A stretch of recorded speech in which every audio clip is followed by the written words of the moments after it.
Welcome to Christian Financial Perspectives, where you're invited to gain insight, wisdom, and knowledge about how Christians integrate their faith, life, and finances with a biblical worldview. Here's your Christian Financial Advisors host, Bob Barber, and his co-host, Shawn Peters. Welcome to another episode of Christian Financial Perspectives. I'm so glad that you've joined us today, whether you're watching this online on YouTube or you're listening in on one of the podcast directories. If you are on YouTube and you like this kind of content where we cover financial advice and other topics, but from a Christian and biblical perspective, we'd love it for you to like this video, share it with others, and especially hit that subscribe button so you can know anytime we release a new video. And today, we're going to be covering part 2 of our 3-part series on diversification. Bob, you want to get us started? An exciting subject to me because we're into this every single day. And That's right. This program is a good program for DIY, a do-it-yourself, or somebody that just wants to know how we at Christian Financial Advisors, how we build our portfolios, which is pretty complex. And I thought in the beginning, Shawn, I was going to be able to do this in one part. And then I realized as I got deeper in, it was going to take 3 different parts to do this, or else we're talking an hour on this. Yeah. And we don't want to lose anybody. Last week, I want to do a recap. And then, so if you didn't get to see it, I would invite you to go back and take a look at it. It had to do with the equity style and fixed income style charts. There's 9 blocks in each chart. I'm going to have Garrett right now show you those charts that we went into detail what each one of those blocks meant. That's right. So today what we're going to do is we're going to talk about the 12 sectors that can fit within all 18 of those blocks, Shawn, being that there's 9 in the equities and there's 9 in the fixed income. That's right. Okay. That's right. And then we go into all the different sectors. And before we get much further, let's go ahead and read Ecclesiastes 11:2. This is from the NIV. Invest in 7 ventures, yes, in 8. You do not know what disaster may come upon the land. And I feel like that fits pretty well with diversification and coming from arguably the wealthiest by a small margin man that ever lived. What was it? I think Austin told us it was something like $6 or $7 trillion, like adjusted for today's. If Solomon would have been living today, and there's nobody in the world. To my wealthy. Knowledge, we don't have any trillionaires, right? We just have a lot of we billionaires. have billionaires, like multiple hundreds of billions. Yeah. But I feel like anything with $1 trillion, if that's your net worth, like Solomon would have had, I feel like you're probably first place. and if Solomon, who knew how to build wealth, you realize he didn't put it all in one thing, did he? He diversified it over 7 or 8 sectors. And you hear me preaching a lot here about, especially to those that love real estate. We live in a big real estate town. A lot of people have gotten wealthy on real estate, and they think that everything should be put in real estate. Well, that flies right in the face of a scriptural principle. That's right. Okay. And there's also the scriptural principle about there's a time for everything. Yes. So you may have done well for quite some time with real estate. But just like any other market, they all go through cycles, which is why you would be prudent to diversify properly, which means not just real estate. And before we go further, Bob, I actually have something really exciting, especially if anyone is watching, listening that didn't get our last episode. But we're very excited to announce we have a new program that we're calling Tier Genesis. And we've made this with in mind those who are a little more DIY, as well as those who are households that wouldn't meet our normal $100,000 total assets minimum.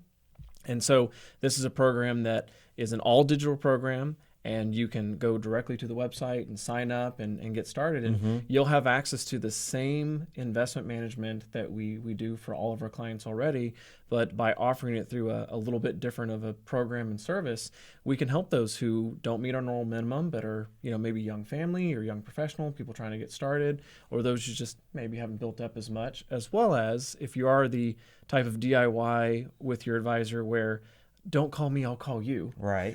So, this might be maybe you have 500,000 or even 2 million or 3 million. And you just want what we do, but don't call me all the time. I'll call you when I need you. Exactly. And this is for you. And so if you want to learn more about that, or if you're really excited, you're like, hey, I want to get started, check out tiergenesis.com. That's TIER Genesis.com. We'll have that in the description and on screen as well.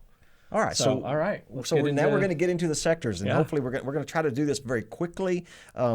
Garrett's going to be putting up each sector, but then we're going to talk about within each sector the industries of those sectors, okay? That's right. So you've got 12 different sectors. First one is healthcare. So Shawn, the 4 industries that we invest in when we look at healthcare are? Number 1, we have healthcare equipment and supplies. And then we have number 2, healthcare providers and services. Number 3, biotechnology. And number 4, pharmaceuticals. You can see how those 4 break down. The providers could be hospitals, okay? That's right. The biotechnology would be inventing the arm, or medicine. Pharmaceuticals would come under, like we had Eventide on one time, and they talked about schizophrenia. Right. Okay, yeah. and so, but that kind of comes under biotechnology at the same. It can fall there. The point is, there's a lot of variety. There's a lot of variety in sector healthcare, as right. healthcare, and then you have those 4 industries, and even to an extent, those 4 industries. I mean, you could kind of subdivide those into a bunch of different areas as well. You sure can. So right. So the second area is communication services, and this involves 3 primary industries. Right. We have telecommunications. We have number 2 at media wireless, like wireless phones. right? And number 3, we have entertainment and internet media. Netflix. Yeah, I don't know if anybody's ever heard of that. It's a streaming company. Watching Friday Night Lights right now on it from a long time ago. I never saw that, and I'm really enjoying it. Like I was telling you earlier, it's making me. I'm like watching this series. I'm going, that is too realistic, too much like my town I grew up in. Which is not something you normally think of when you watch a show. No, it's like, not. hey, this is realistic, but sometimes it happens. So we've covered healthcare, communication services. Next is number 3 is technology. Technology. Divided into 4 primary industries. We have number 1, internet software and service companies. Number 2, we have IT consulting services. Number 3, we have semiconductor equipment. And number 4, we have computers and peripherals. So far, we've gone through 3. Now, sounds confusing, doesn't it? Yeah. I mean, this is if you want to do it yourself, that's fine. If you love this stuff like we do, but we're showing you how we take all these different sectors and then the industries under each sector, and we put that into an investment portfolio. Next week in part 3, we'll be talking about how we apply this and use that equity style chart and fixed income style chart for each one, because every one of these has companies and they fit somewhere in that equity style chart. That's right. Okay. It could be a small cap, large cap, mid cap. It could be a growth or value or somewhere in between company. So they all fit within one of those 9. And obviously one of the reasons why we want to cover these sectors and the sub industries or industries is because even if you use those charts, and you had large, small cap, mid cap, you had these different areas, right, and you were really diversified, if all of those different positions from the equity and the fixed income were all from one primary sector or from only a few couple industries, then you're not as diversified as you might think, because you're missing a piece of it. So that's kind of why we thought this would be a good part 2 to go over these sectors and industries. And you can overweight these sectors or underweight the sectors depending on where the markets are. Like a few years ago, if you remember, oil was at under $20. I mean, it went negative there for a while during COVID, and then it went up to 120 this last summer. Yeah. And now, as we are doing the program, as we're making the program, it's in the mid 70s per barrel. Yeah. So, you look at overweighting energy as an example. A couple of years ago, when nobody wanted to invest in it, that's the time when you want to invest in it. That's right. When everybody, and I'm telling you, Shawn, because I watched CNBC. This last summer, everybody's saying, you got to get into oil, And I'm going, no. Yeah. It's $120 a barrel. It was interesting because in late 2020, when we moved into energy, when nobody really wanted to move into energy, and it was down quite a bit. And meanwhile, everybody's talking about technology stocks, which were skyrocketing. Right. Then when those flip around, now maybe if the technology stocks continue dropping like they have been, at least as the time of recording, maybe now's the time to invest in That's right. technology and not invest in energy. That's right. So you got to watch all these Yeah. sectors. So the fourth sector is what we refer to as consumer discretionary, and that has to do with like retail. How much money do you have to go spend in retail? Automobiles, consumer durables, apparels, hotels. Okay, I know you would think, well, that's travel, but that's consumer discretionary. That's discretionary spending. You don't have to go to a hotel. That's additional dollars that you have to spend in restaurants. Now, consumer discretionary, can you imagine, would do better in a good economy, right? Yeah. When people have more discretionary income to spend, it kind of almost seems like it goes together with the title there. That's correct. So those are those six. And then our fifth sector we have is consumer staples, and it's divided into six primary industries. We have food and drug, we have beverages, we have food products. Oh, sorry, that was food and drug retailing. Yeah. Then number 2, beverages. 3, food products. Number 4, tobacco. Which we would not invest in. Right. No, again, we're not making any recommendations Yeah. in general, like on this program. That we're just listing what they are. I just want to make sure people know we will not invest in tobacco here. Number 5, household products. Number 6, personal products. And this did really well, back in COVID. Your Walmarts and like your Krogers and your big grocery store chains did very well because these are consumer staples. These are things that people gotta have. That's right. And they need.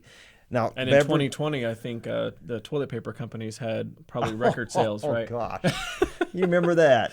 Yeah. You go people buying 6 years worth of toilet paper for some reason. Like, guys, come on, we're gonna have more toilet paper. I remember taking pictures of that. Yeah. And it's like, you can't get paper towels, you can't get toilet paper. And it's like, it was insane, the run we had on that. And then people were trying to turn around and flip it and sell it at high prices. I never thought I'd see the day that people were scalping toilet paper online. So we're nearly halfway through, which the sixth one we were just talking about is energy. But energy breaks down. It's not just gas in your car. That's right. It's got 5 primary sub industries. That's right. We've got number 1, crude oil. Number 2, natural gas. Number 3, drilling. Number 4, refining.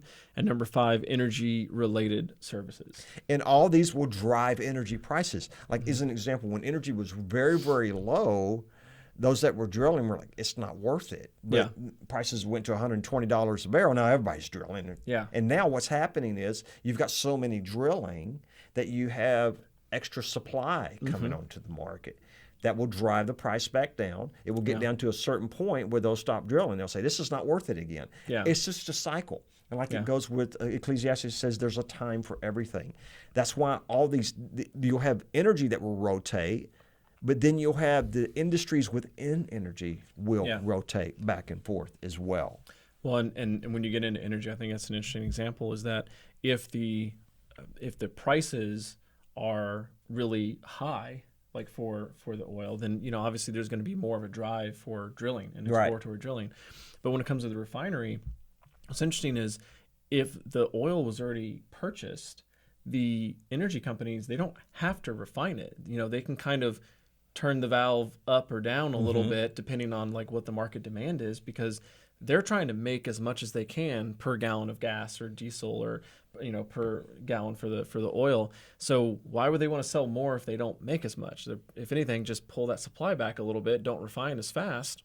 It's just one of the people always want to blame the government or whatever political party, but energy companies have a lot to play in that too. And as we think about one of these sectors, I was just thinking about something when my head was spinning as you were doing it about energy. There's an old Texas company here called Southwest Airlines, and they are known that when energy goes way down, they go in and buy a lot. When oil prices are way down, they'll go in and hedge it, and they'll buy it for a couple of years. You wonder if they went and did that during COVID when it was when oil basically went to zero for a while. I remember seeing insane. that in the news. I don't remember how many years ago it was, but I remember that coming out where a lot of the airlines were really struggling when prices had gone up quite a bit. And Southwest, of course, was in the news about like, oh, well, they're actually doing great because they bought a whole bunch previous or they hedged it, That's interesting.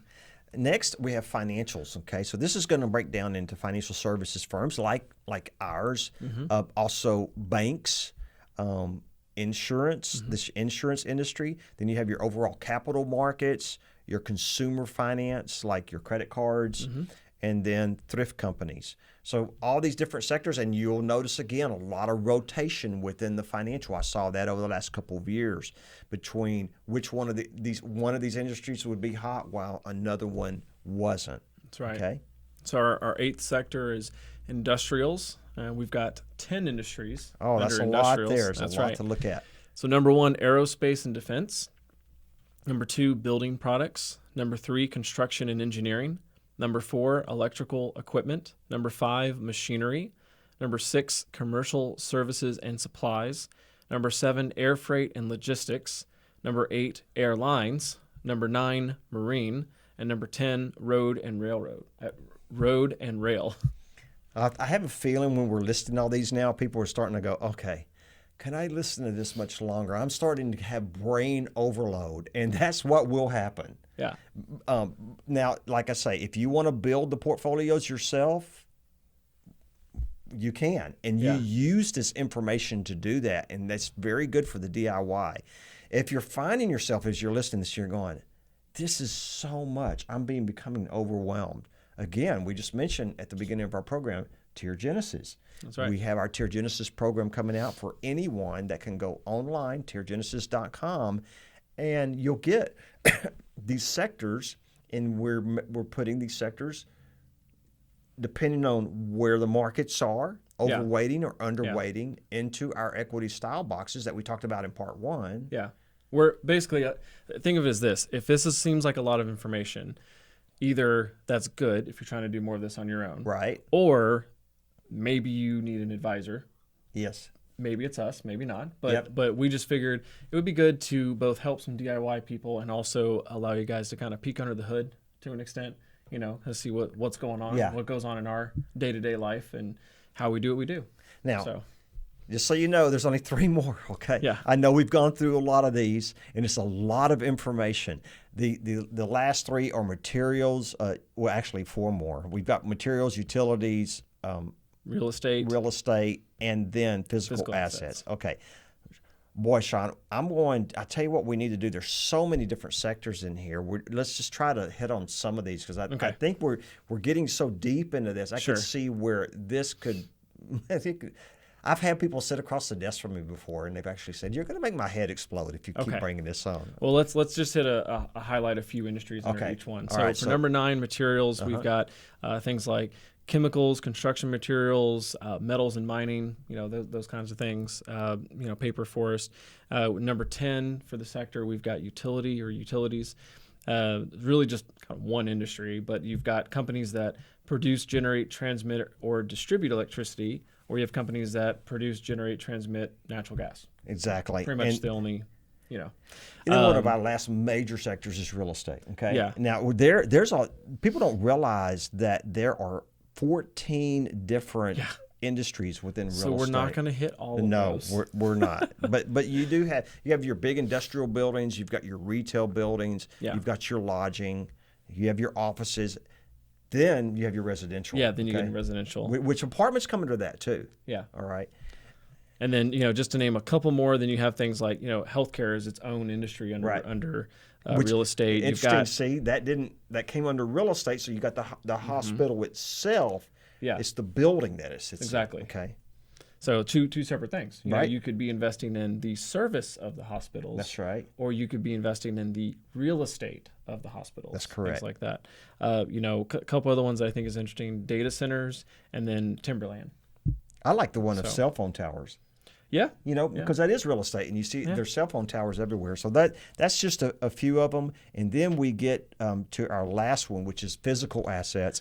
That is gold and silver and actual equipment. Yeah. All right. Things that you can touch. Now, so what would be a good example of that, Bob, for equipment? And I'm sure everybody watching or listening knows probably what gold and silver are, but what would equipment as a physical asset sector? Caterpillar. Yeah. Okay. Yeah. John Deere. Yeah. So those are examples right there of investing in equipment. Gotcha. All right. So there you go. That is the 12 sectors. Last program, again, we discussed the equity style charts. In the next and last of our series on diversification, we're going to be discussing how you take these sectors and build actual portfolios, which we're going to be going over our ultra-conservative portfolio, conservative, moderate growth, and aggressive growth. And we'll be talking about how you overweight and underweight these different sectors. Yeah. And style charts. That's right. And if you're watching this video on YouTube, we'd love to hear from you. You can comment, maybe what sector do you think looks like might have a comeback in 2023, or what's one maybe you're interested in after. I'm sure you've memorized all these by now. Oh, right? sure, you got it after hearing them. So but we just love, or just in general, just leave us a comment and tell us maybe a topic you might like to see us cover. And we hope this has been very educational to you. By the way, if you need some financial advice and you would like to hire somebody to do all this for you, we are a fee-based, fiduciary-based advisor, and you can find us on the web at Christian FA or ChristianFinancialAdvisors.com. And our phone number during business hours, Central Standard Time, is 830-609-6986. You can text or call that number. That's right. Thanks again for joining us. God bless, and until next time. Thank you so much for watching. If you enjoyed that video, be sure to like and comment, and subscribe to our channel so you can get future updates. You can also follow us on social media, handle shown on screen. In the meantime, check out one of these other videos.